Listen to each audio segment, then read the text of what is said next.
Yeah, so super apps came out of China. We know WeChat. We know, for example, in the UAE, we've got Kareem, but it seems to be taking the Middle East by storm.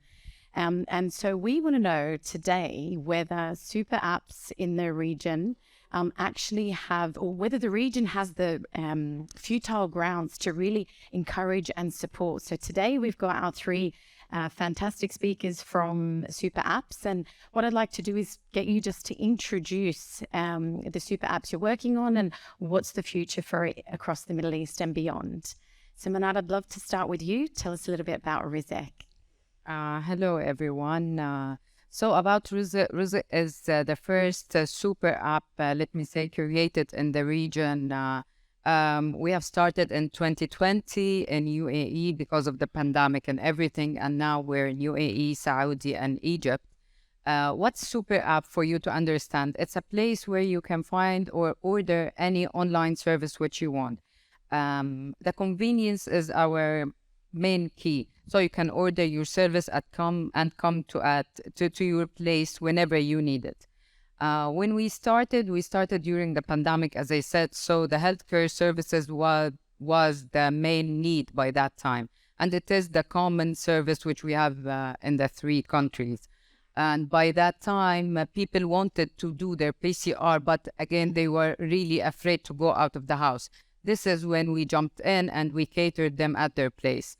We worked on the quality, really the efficiency and the quality of our partners or the service providers was a main factor for us because you need a trusted party to do your PCR at a place. And then we kept working on whatever people needs. And because of the different cultures of the different countries, not everything is related or not every service you can find in all the countries. So we kept doing research. Like in Egypt, people were not familiar with having beauty service in the house or concierge service or such a stuff. So we keep teaching them that it's okay, you can have that service in the house. For UAE, we added more services, and for Saudi as well. So it's like a one-stop shop where you can order whatever you need. It comes at your place, at your convenience. So we'll go on to MNT-Halan Mounir. So tell us about the super app that you're the founder of and what you're creating. Thank you. So I think super apps are one destination for all customers to go. From a business point of view, you want to engage the customer on multiple fronts through one interface and provide multiple services. We were inspired by Gojek, an Indonesian ride-hailing and delivery company. We started off Halan as being a ride-hailing for 2- and 3-wheelers and delivery company in 2017, introduced an e-commerce platform, a wallet, and very soon we realized that unit economics didn't make sense. That's when we combined with MNT and we created probably the largest fintech play in the region, where we're banking the unbanked through one interface. Financial services, although have fantastic unit economics, don't have a lot of engagement. So this is when the super app comes in, that you add on multiple services to engage the customer and be able to have multiple touch points with different profiles of customers. And that's what we're doing now. Thank you.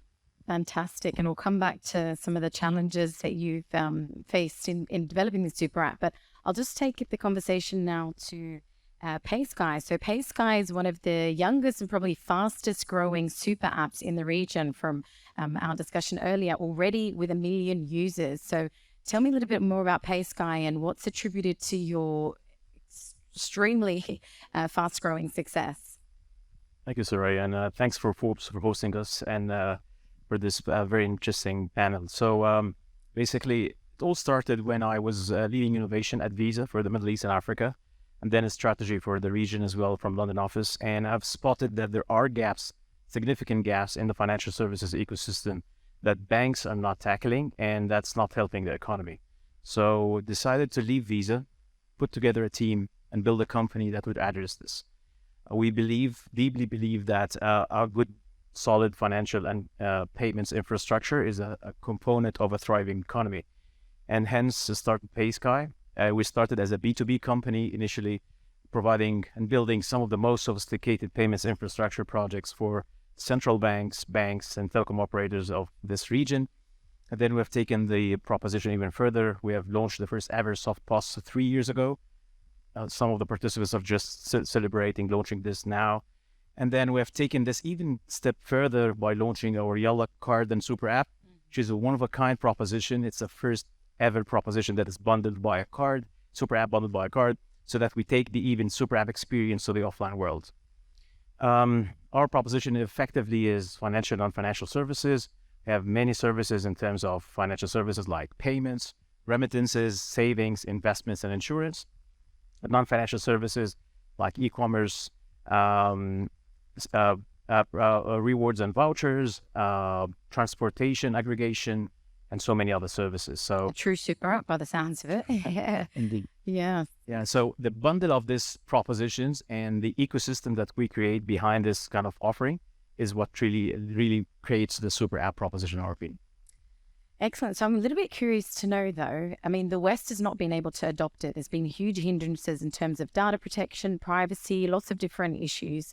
And the Middle East will probably have less of that, but no doubt there are challenges. So, Manar, I'd like you to tell us a little bit about the challenges that you faced in setting up a super app like Rizek. You know, you mentioned talking about having to change the culture of consumers, but what other challenges did you face? Yeah. Okay, so for us, we face some challenges with the culture, like in Egypt. As you said, people are not really used to order any service online because they do not know who's the person who's coming to their place. And even the workers or the labor themselves, they are not used to this. So we try to change the mindset and to work with them on that. Even with the partners, like any service provider, that we're adding a new window for them, like a new source of revenue, even for their workers. For the customers in the house, we just wanted to make sure that we deliver the best experience at their place. So all the obstacles from our perspective came from an operational point of view, like to keep the quality and to keep the service as its best shape. And definitely the unit economics had a very big impact on us because it never worked properly, because you need to keep the quality as better as possible, but it doesn't make any financial sense. That's it. No, absolutely. Okay, Mounir, I'd like to take the conversation to you because you talked earlier about developing the concept of the super app and then merging, I guess, with MNT. So there would have been, I guess, that would have arose out of a need. Can you tell us a little bit more about that? My background is in finance, microfinance. I've been banking the unbanked for 2 decades, and I'm a serial entrepreneur. So I've established multiple companies at different stages, and it was time to put them all together and capitalizing on north of 1 million customers that are doing financial services on a monthly basis, combining that with cutting edge technology with the largest tech team in the region made a lot of sense. Fantastic. Okay. Waleed, can you tell us about, I mean, you're doing a fantastic job already. We've heard that. Surely there has to have been some challenges, and you've overcome those quite quickly. So can you tell the audience a bit more about that? Well, challenges will always exist in almost any domain, in any market. It's how we tackle the challenge and how we come out of it. So, but super apps, there is a saying that there was a saying that the banks knows about you more than your wife does. In this case, your husband.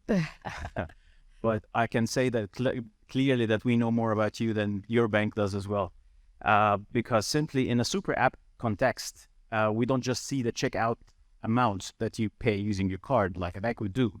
But we would see the time you have taken to take the decision to put the items within your cart, the selection, the comparison you have made, and eventually the items you purchased. Well, it's not us, our algorithms does.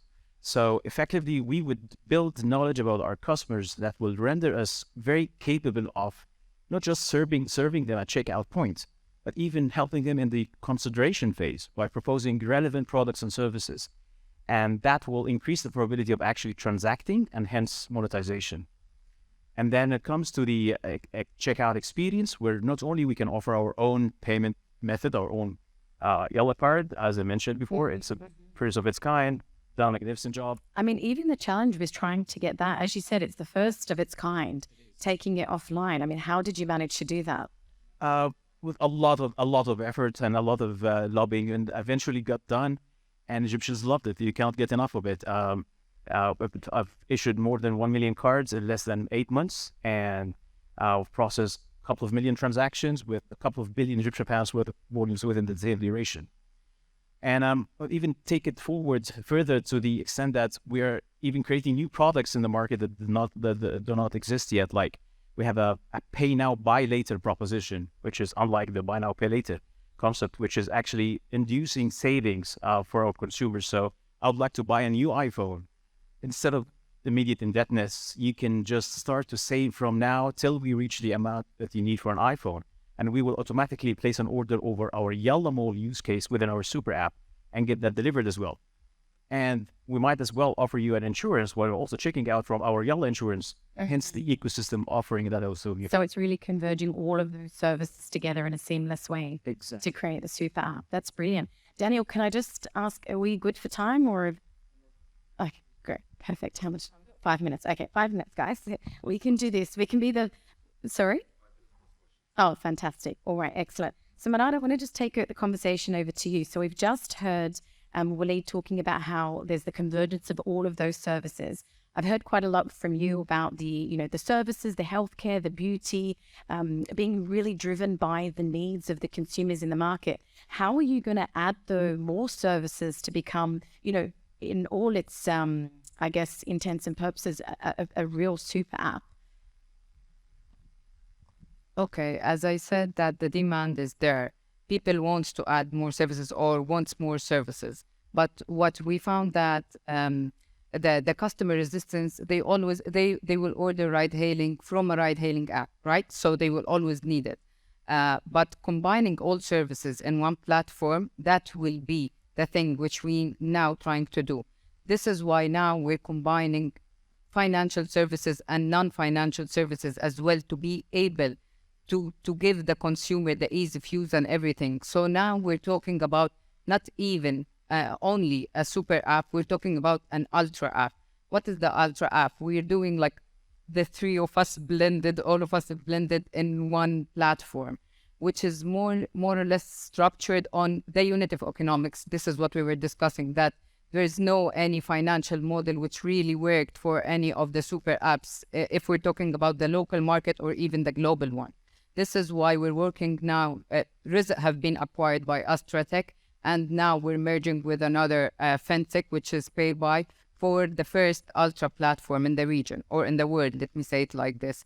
And more or less, again, the unit of economic, the ease of use, and just to be able to cater everything for the customer with the experience and with a business model that does make sense, which make us be able to take it to the next level. So can I safely say on some level you people are going to start competing very soon? Competition's always good, by the way. Definitely. And the market is, it's too big. I mean, if you look at Egypt, more than 50% of the population is unbanked to start with. So, and it's 100 million only in Egypt alone. So there's room for several super apps. Huge one. Well, ultra app and super apps together. Brilliant, brilliant. So Mounir, what's your take on all of this? I mean, you just heard from Waleed and Manar on the ultra app and the super app and the way forward. What's the way forward for MNT-Halan? So we're focusing mostly on the and underbanked, and I think we're present nationwide, villages, cities, maybe across Egypt. We're looking at international expansion. So we have 2-3 moves that we're making, mostly through M&A, so inorganic.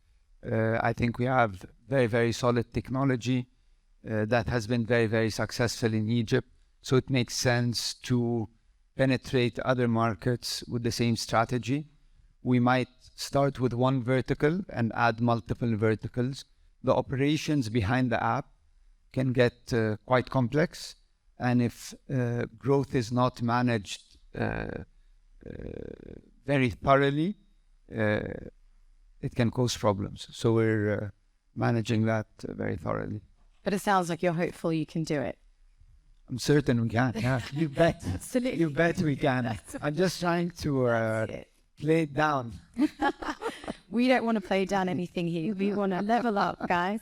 I mean, this is just a brilliant. But really showcasing the three, ultra app and two super ultra apps in the future and two super apps right now is fantastic. Really to showcase what's coming out of the Arab world and the Middle East. I mean, even the US, we're not seeing it. I know Elon Musk has recently been talking about doing it, but apparently they're saying that probably is not going to even be able to do it successfully. So I think if all of our three speakers today with their amazing intentions and an excellent support behind them, and with the right strategy, it sounds, a lot of mergers, a lot of acquisitions to bring all of the parties required to converge those services and showcase them onto one. So it sounds like the future of super apps is definitely in the Middle East.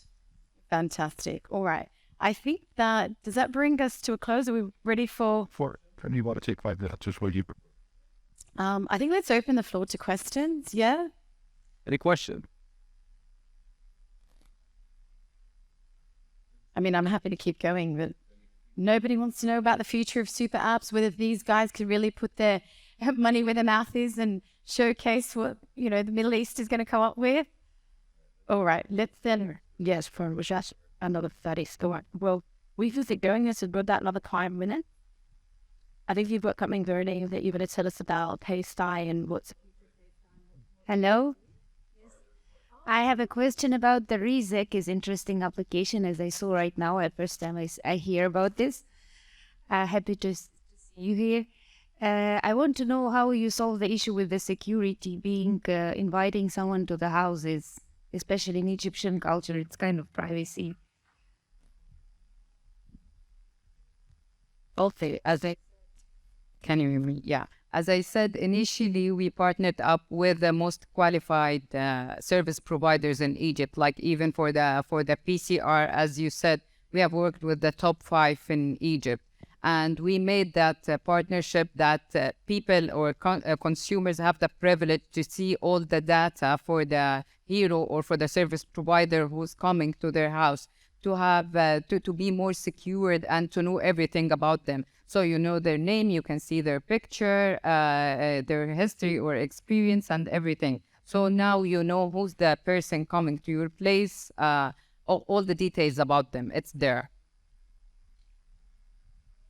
I think that will definitely take some time though. Still, as you said, it's a culture and it's a mindset change. So that will definitely take some time. But in terms of the data privacy, data protections, that's all been obviously very well thought through in the processes and the procedures of the company. And all of these data is the main asset now. This is why we're moving to the Ultra platform, because again, like having this blended customer and the overlapping customer, seeing all the transactions and everything, it is the most important thing to be able to capitalize on it. Absolutely. We have another question here. Perfect. Mohammed Adam from Forbes Middle East. So Mana mentioned unit economics and how it can get very, very clunky at the quality. So how do you actually keep quality at the highest standard, given that these products, these super apps, are really managing a lot of products? So how do you do it?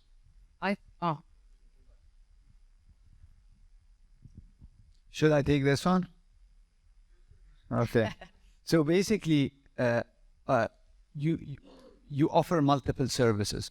So we offer payments, we offer loans, we offer buy now, pay later, we offer an e-commerce platform, we offer delivery, cards, wallets, you name it. So every product has its own unit economics. And the unit economics have to be calculated very, very carefully. So the biggest trick that startups fall into, and I have to admit we fell into back in 2017, is not calculating the service right. So someone will tell you, okay, the logistic costs go below the line, the marketing will go below the line or above the line. And that's a sort of conversation that if you don't manage it well, you trick yourself. You trick yourself, you bleed. And you bleed a lot of money, because we're talking about millions of dollars on a monthly basis. So we know very, very well which services make a lot of money, which services make less money, where do you market to have more engagement, to have more users, and where do you push to make more money, and then you just need to do the crack the numbers. Does that solve it? Thank you.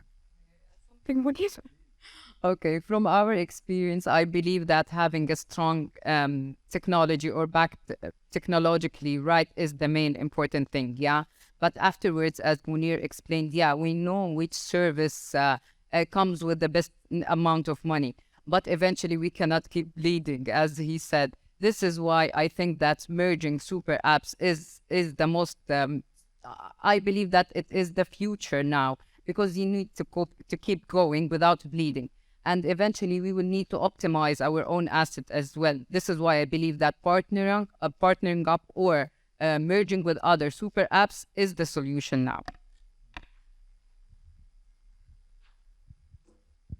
Yeah, from our opinion, we believe that it's the whole concept of a super app is exactly designed to increase the monetization streams per unit customer. So that's the whole concept of a super app, and it's up to the business design and technology design then to make this a scalable and operationally sustainable model in order to grow with less overhead, in order to stay profitable operational. That's exactly, back to your question, Soraya, on our plans. That's how we could manage in 8 months, less than 8 months, to onboard more than 1 million customers and process over 2 billion Egyptian pounds worth of volumes in a very tough market like Egypt, and continually growing with a double-digit growth month on month, alhamdulillah. And will continue to add more and more use cases in financial and financial services. We're launching very soon the Yalla Invest use case, which is a revolutionary proposition in my opinion. Our customers will be able to buy from a quarter gram of gold to up to 8 grams of gold and get that delivered to them. A very simple and basic investment, less than 500 Egyptian pounds, you can start investing, something that was never available in the market before. And in terms of geographical expansion, we are already in soft launch phase in UAE, so we could manage to scale after 8 months, and we are operating very well. We're targeting many use cases in EU, specifically to our propositions around financial services, including remittances from Egyptian expats to their families, and we'll extend this to Saudi Arabia in Q1 23, inshallah. So we've got about 4 more questions in the audience, if you guys are okay to take them. But I'll just ask kindly that we try to answer them as fast as possible, because we don't want to take away from the next panel's time. We've already done, but I want to give everybody the chance. And if we can get one answer kindly, please, per person. We've got plenty of questions, so. Perfect. Hi, I'm Yassine. I'm an AI engineer, but my question is mainly towards the business side of super apps. As you guys mentioned, super apps mainly target multiple areas or multiple markets, businesses that can be all into one app. So how do you target which audience is suitable for each business? Because from shopping to food to cosmetics, it's all different marketing or target customers. So how do you get to target which customers are suitable for which field or which idea? I'll start since I have the mic. So it's basically one word: data. So as soon as we avail transaction platform for our customers like a super app, including a payment tool will be a very good revealer of the interest and directions of this user. So as soon as we have the data, we understand your interests, understand your privileges, your preferences, and then we can start proposing use cases. Nevertheless, all the other use cases exist within the super app, so we can always, even if it's an eventual use, we can always access this through the super app. You create personas. Sorry, who did we have here?